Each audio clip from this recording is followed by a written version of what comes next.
आज के इस अंक में भैया मेरी आप सभी को राम राम।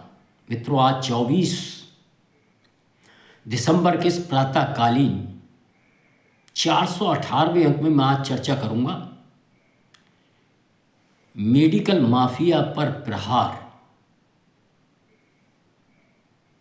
योगी जी की ये है दहाड़।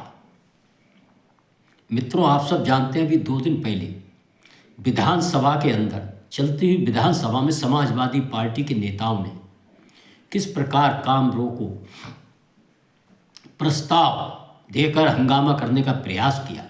ये कोडीन कफ सिरप मामले को लेकर समाजवादी पार्टी के नेताओं का आरोप था कि जातिगत आधार को लेकर उत्तर प्रदेश के मुखिया योगी आदित्यनाथ जी इस सिरप कांड के मुख्य अपराधियों के खिलाफ कार्रवाई कठोर नहीं कर रहे, जिस कार्रवाई के लिए वो जाने जाते हैं। बुलडोजर नहीं चल रहा और भी तरह तरह के अनर्गल झूठे छल प्रपंच भरे प्रचार उनकी पार्टी व उनके मुखिया बिल्कुल उसी तरह से कर रहे थे जिस प्रकार की राहुल गांधी देश के अंदर कुछ शब्द कुछ प्रकरणों को लेकर एक मन गढ़ंत झूठा छल प्रपंच विचार देश की जनता के बीच परोसने का प्रयास करते हैं।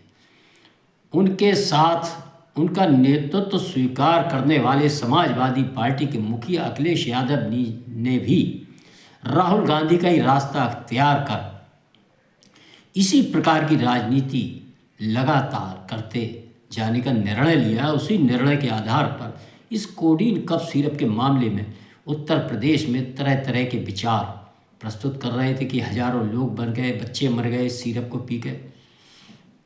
इस प्रकार का प्रोपगंडा कर रहे थे जैसे कि वो उत्तर प्रदेश में बन रहा है और इसी अपने झूठे नैरेटिव को विधानसभा के अंदर स्थापित करने के लिए और उत्तर प्रदेश के मुख्यमंत्री योगी जी के खिलाफ एक नैरेटिव जनता के बीच रखने के लिए इस तरह का प्रस्ताव लाए। तो इस प्रस्ताव का जवाब देते हुए जिस प्रकार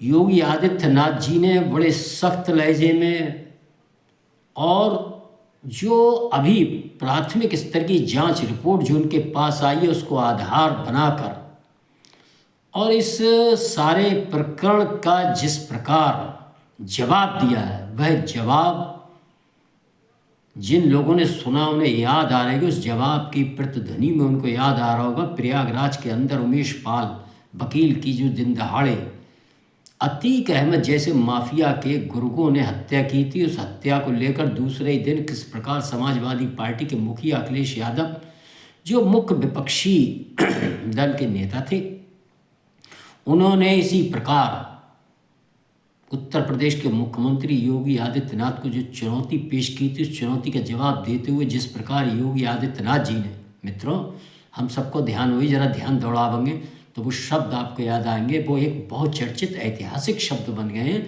कि उत्तर प्रदेश के अंदर कोई भी माफिया बचेगा नहीं, हर माफिया को मिट्टी में मिलाया जाएगा। 2 बार कहा था माफिया को मिट्टी में मिला देंगे और हम सब ने देखा कि वह दिन और आज का दिन उत्तर प्रदेश के अंदर आज माफिया नाम की कोई चीज़ नहीं है।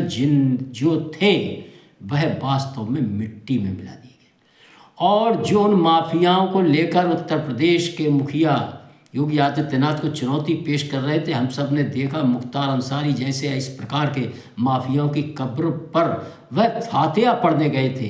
ये है मुख्य विपक्षी दल समाजवादी पार्टी के नेताओं का चरित्र, चाल चरित्र, चेहरा। मित्रों, इसी प्रकार उन्होंने फिर बहुत बड़ी गलती कर दी है।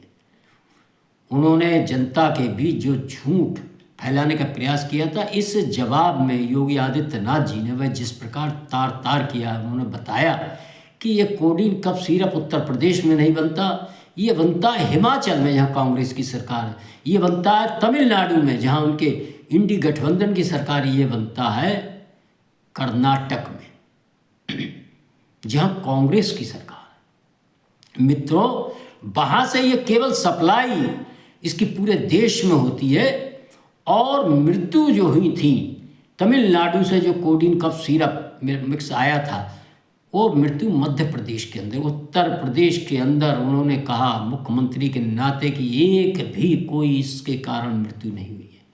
समाजवादी पार्टी के लोग जिस प्रकार की अफवाह फैलाने के आदी हैं, वह लगातार कि साहब कोरोना में हम इतने लोग मर गए, कि कुंभ के मेले में साहब इतने लोग कुचल के मर गए, इस तरह की बातें करते हैं कि कभी इसमें से वोटर लिस्ट में तो साहब वोट काट दिए। जब पूछा जाता कि एक नाम लेके आओ तो वह नाम नहीं ले पाते, केवल हुल्ला हुल्ला नारेबाजी करते हैं। वही प्रयास योगी आदित्यनाथ जी के जवाब के बाद उन्होंने किया था। योगी आदित्यनाथ जी ने कहा कि मुख्य सरगना शुभम जायसवाल का समाजवादी पार्टी से संबंध रहा है।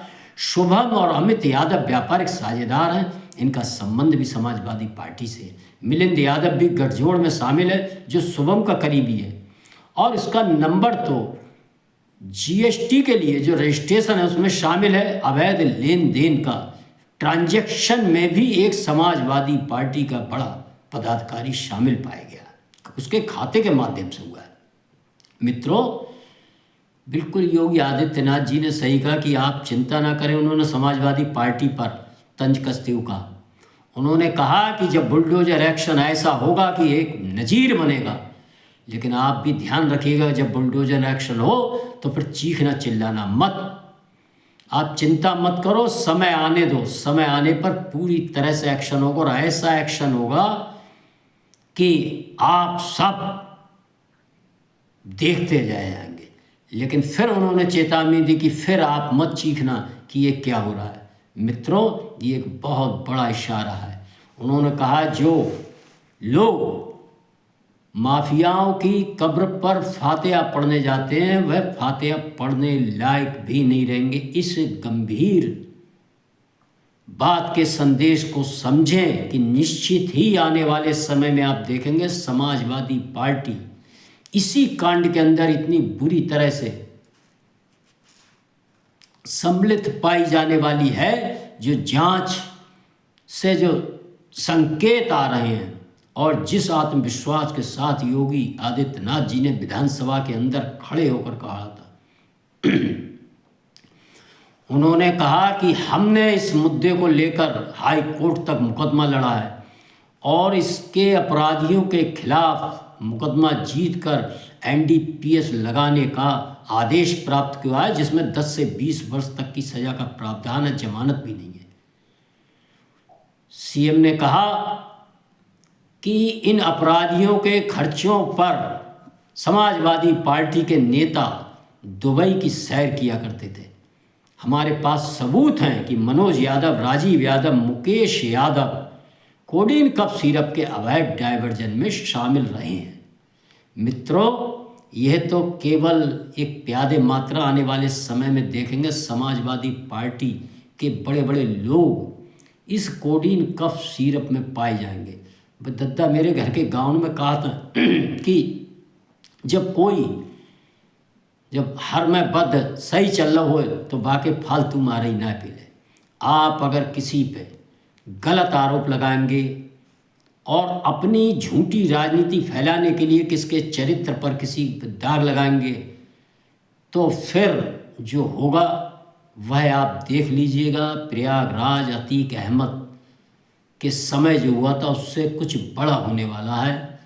और इस भीषण ठंड के मौसम में समाजवादी पार्टी के नेताओं व जो कोडीन कफ सिरप में, मैं इन्हें कहता कोई भी किसी भी दल से जुड़े जो होंगे अपराधी, उनके माथे पर पसीना आ रहा होगा और वह चैन की नींद नहीं सो पा रहे होंगे। जो शब्द योगी आदित्यनाथ जी ने कहा है कि आप फातिहा पढ़ने लायक नहीं रहेंगे, ये इस दिशा की ओर संकेत करता है कि समाजवादी पार्टी इस प्रकार के प्रकरण में इस प्रकार उलझी हुई पाई जाएगी कि शर्मिंदगी का शिकार होने वो जा रही है कि वह किसी की बारे में अपने जो समर्थक हैं जब उन पर बुलडोजर चलेगा, सख्त से सख्त कार्रवाई जिसके लिए योगी आदित्यनाथ जी प्रसिद्ध हैं,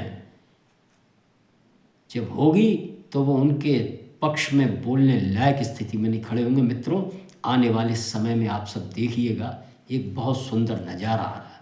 मैं तो प्रभु से कामना करूंगा कि वह समाजवादी पार्टी व अन्य विपक्षी दलों के नेताओं को इसी प्रकार की सद्बुद्धि देते रहे और वह हमारे मुख्यमंत्री को इसी प्रकार माफिया, गुंडे, अवैध भ्रष्टाचारी, इस प्रकार के लोगों पर इसी प्रकार कठोरता से कार्रवाई करने को और प्रेरित करते रहें। और आप देखेंगे कि ये बुलडोज़र किस प्रकार इन लोगों को मिट्टी में मिलाने का काम करता है। आप सबने सुना, इसके लिए आप सभी का धन्यवाद। इस अंक में मैं अपनी वाणी को विराम देती हूँ। मेरा भी आप सबसे निवेदन है मित्रों, इन अंकों को सुनकर ये पसंद आते हैं तो लाइक करें, शेयर करें। चैनल को जिन भैया ने अभी सब्सक्राइब ना किया है वह चैनल को सब्सक्राइब करें। धन्यवाद। जय श्री राम, जय श्री वाल्मीकि भगवान। भारत माता की।